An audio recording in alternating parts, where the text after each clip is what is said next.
Alright, so this video is to describe how I would start programming. Now, today we're going to be programming one of the VTC training slides. So for those of you who want to know what it looks like, this is what it is. The most important step of any program is to establish a proper alignment. There's a few different ways of doing this. Sometimes you can utilize datum alignments. This part has a datum alignment. I don't want to utilize that because that's going to be your job in lab, is to use the correct datum alignment. But I do want to show everyone how I would set up an alignment so that you guys know how to do it yourself. So one of the first things I would do is use this crosshair target. And from that crosshair target, I use a measure point. And there's a few different places I can put it, but essentially what I'm trying to simulate is a corner. And I like to think of this as a read point. So if my part decided to move one day, this is like a basic origin, and I can just change that one point, and then all the steps that follow are more or less based off of this one point. So now that I'm in a corner, I hit the enter key on the joystick and it registers that point. With that point registered, I hit locate point. The reason I use locate point is because I don't want to have to hit enter every time it goes to this location, but I do want it to go to that location. It's essentially like saying go here, but don't have any feedback. If I left this unchecked, I'd have to hit that enter key every time. So now I hit OK. If you look on the screen, you can see this point is registered. It's a blue crosshair, right? So now I use this construct datum origin key, and I can click on that point, and I'm going to zero all my axes, X, Y, and Z. Click OK. Now if you notice, my origin is on that point. Now I can find roughly my first circle. So in this case, I'm going to use this circle here. There's a few different ways of doing it. I can measure the circle, and by doing so I click three dots. I don't really want to do that in the event that my part's not nested perfectly.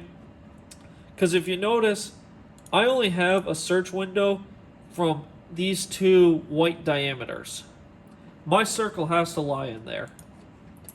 So what I want to do instead is use this centroid target down here. So I click on the centroid target, and you can tell by this outer blue box, and that's when I click on the screen. And if you notice, this green circle fills with blue. I can use the advanced tool to change different thresholds, and as I remeasure, if you notice, all of a sudden it can't measure it to, it can barely measure it to other extremes. You could even get to the point where if you use the right thresholds, you actually cover the entire screen in blue. I don't want to do that, but I want to accurately measure that hole, so I might choose filtering like this. Click OK. Now if you look at my screen, I have basically the center point of this center of mass. So what I want to do is originate to that center of mass. And I do X, Y, Z. Don't really actually have to do Z because my Z hasn't changed. So I'm just going to do X, Y, 0. Now if you notice, my origin is on that center of mass. Now presents a perfect opportunity to measure my circle.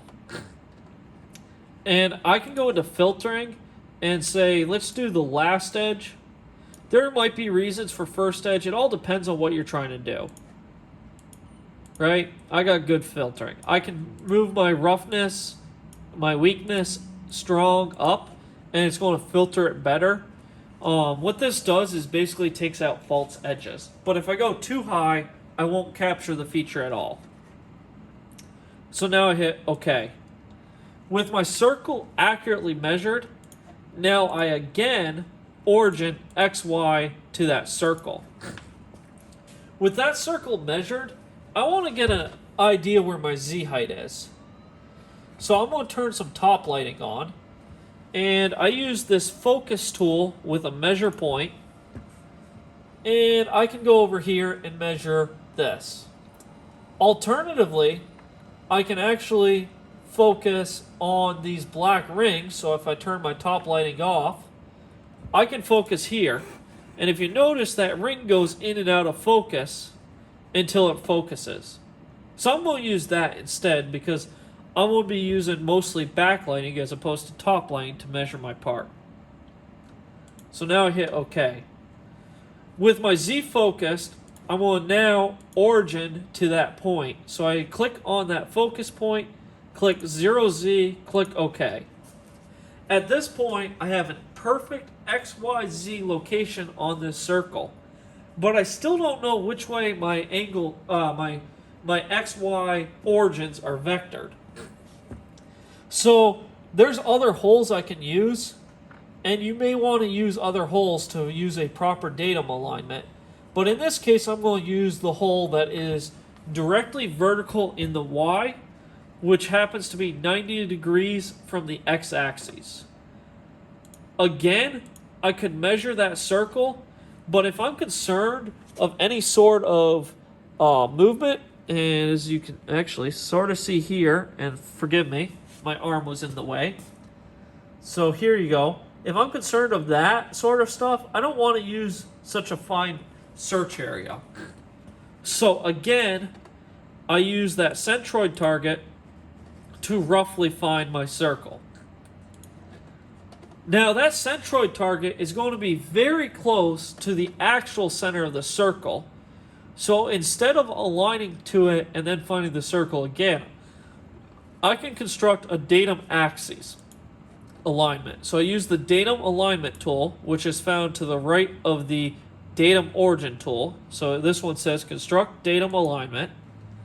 I click on my centroid, and I have two options. I can tell it it's exactly in the Y positive, or I can define it as 90 degrees from the X positive axis. I tend to use the 90 degrees because the Y positive only works if it's actually straight up. If it was straight down, I would have to define it as 180, actually, from the Y positive, which is 270 from the aligned axis X positive. So I'm going to use 90 out of habit. And if you noticed, this circle shifted a little bit. It was a micro shift. Let's see if I can bring it back. So let's choose step 9 and cancel. And if you notice, there's that quite small shift. So let me zoom in.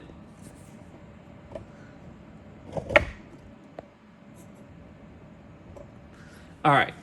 So right now I'm using my new alignment. Now I'm going to say step 9, cancel. And if you noticed on the screen, my green circles moved slightly. What that is doing is clocking to the actual alignment, to that center mass. Now that I know roughly where straight up in the Y is, now I can come in and measure my circle. Again, you want to pay attention to filtering. You want to pay attention to your settings. You want to capture your circle, but you don't want to capture extra parts. You don't want to capture fibers or hairs or stuff like that. Now that I have the circle measured, I can again do my alignment, and I'm going to repeat 90 degrees from the X positive, and so on. So that is how I would set up an alignment. Now to simulate, I'm going to move the part like that. I'm still using the same nesting location, but I'm going to hit run. So let's hit play. If you notice, it goes there, and my part wasn't quite in that search zone. There's a couple options. I could nest it better, I could look at expanding my view. You know, maybe instead of looking here, maybe I want to have my search box up here a little higher and a little bit more to the right, because I know the part can't go further below or further to the left because of the nest. But you know what? Let's not do that and go stop run. I adjusted the part, so this time it should run. And see, it captures it. Again, I capture it, it's off center, and it captures a circle. Now I'm going to re-nest it, and again I'm going to put it tight and rerun. And if you notice, because I use those centroid targets, it can pick up those circles relatively accurate so that I can use the measure circle without issue.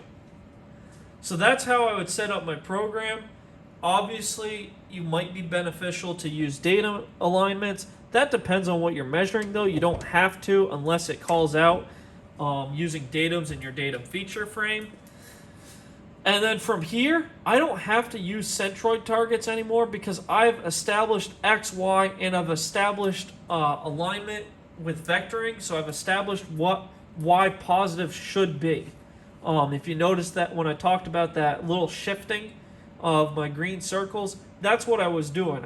I was clocking my part to my axes. So from here, I could just go in and do the rest of my measurements. I can go in and define them and go from there. I will produce more videos as the course runs along on creating measurements and tolerancing them. But for now, this should get everyone started.